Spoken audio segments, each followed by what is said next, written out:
Hoy voy a hablarles del concepto de cuento versus novela y quiero empezar leyéndoles algunos de los enunciados novelescos que a mí más me han interesado.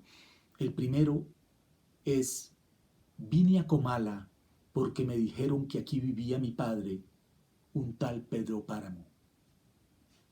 Al despertar Gregorio Samsa una mañana, tras un sueño intranquilo, se encontró en su cama convertido en un repugnante bicho. Bastará decir que soy Juan Pablo Castel, el pintor que mató a María Iribarne. El día en que lo iban a matar, Santiago Nazar se levantó a las 5:30 de la mañana. Muchos años después, frente al pelotón de fusilamiento, el coronel Aureliano Buendía había de recordar aquella tarde remota en que su padre lo llevó a conocer el hielo. Macondo era entonces una aldea de 20 casas de barro y caña brava construidas a la orilla de un río de aguas diáfanas que se precipitaban en un lecho de piedras pulidas, blancas y enormes como huevos prehistóricos. Enunciados novelescos que según Julia Kristeva ya contienen toda la novela. Un enunciado novelesco, por tanto, es la condensación de la novela. Solo dos frases para resumir el resto del texto y para darnos de alguna forma también el final de la historia. Voy a leerles el siguiente enunciado novelesco. La idea del eterno retorno es misterioso y con ella Nietzsche dejó perplejo a los demás filósofos.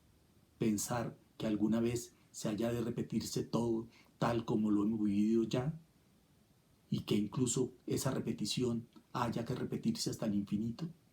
¿Qué quiere decir este mito demencial? 2. Si cada uno de los instantes de nuestra vida se va a repetir infinitas veces, estamos clavados a la eternidad como Jesucristo a la cruz. La imagen es terrible. Es el peso versus la levedad.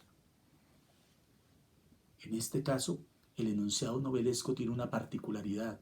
El narrador es un narrador enciclopédico, un narrador maestro, porque sin contar ninguna historia, simplemente enunciándonos el mito del eterno retorno de Nietzsche, ya ha comenzado la insoportable levedad del ser de Milán Kundera.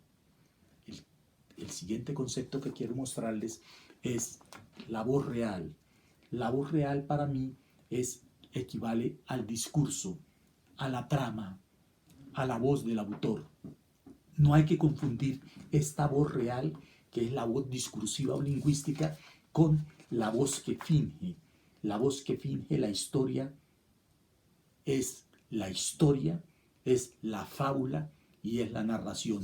Entonces tenemos dos conceptos: una voz real, lingüística, versus una voz que finge, historia, fábula, narrador.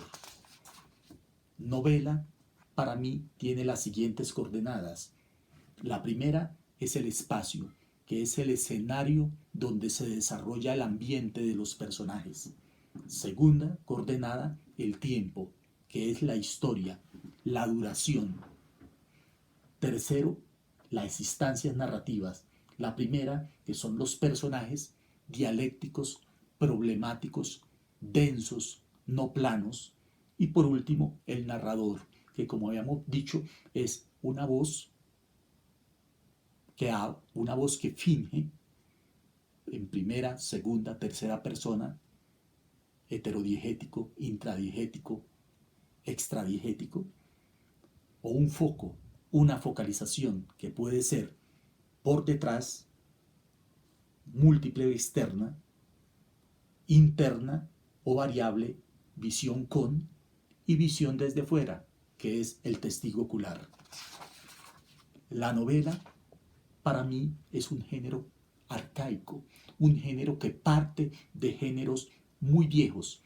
En este caso, la novela, como nosotros la conocemos, la novela moderna, parte de los libros de caballería en el siglo XVI.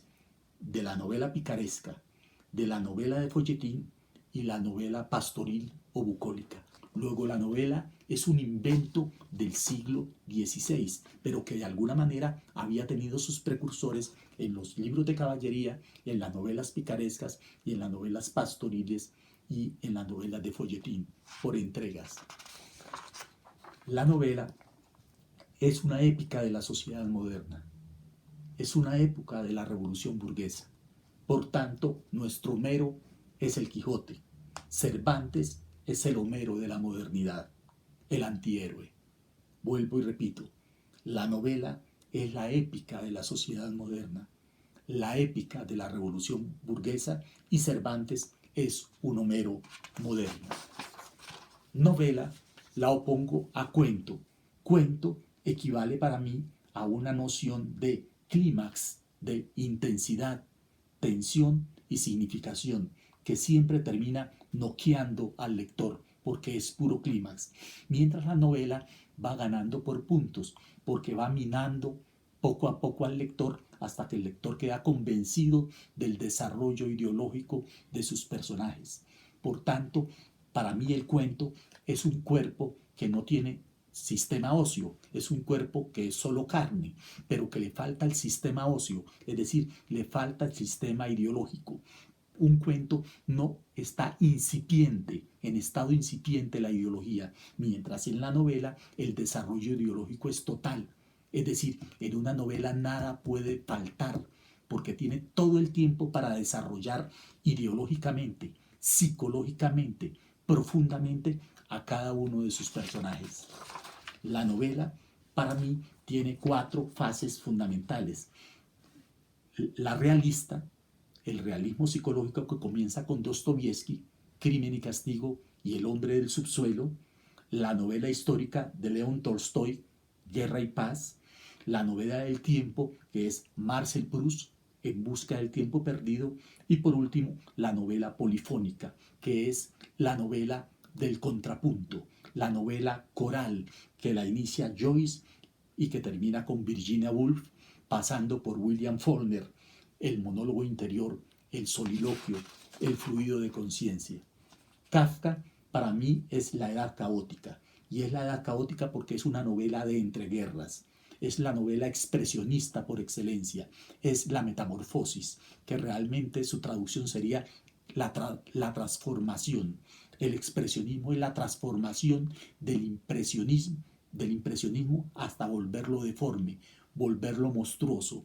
Lo que hace Kafka es un gesto expresionista, vuelve a sus personajes monstruos, vuelve a sus personajes de ultratumba, es lo siniestro, son personajes siniestros, son personajes con culpa, son personajes que de alguna forma revelan al funcionario público que era Gregorio Samsa, el hombre del subsuelo que ya había sido preludiado por Dostoyevsky.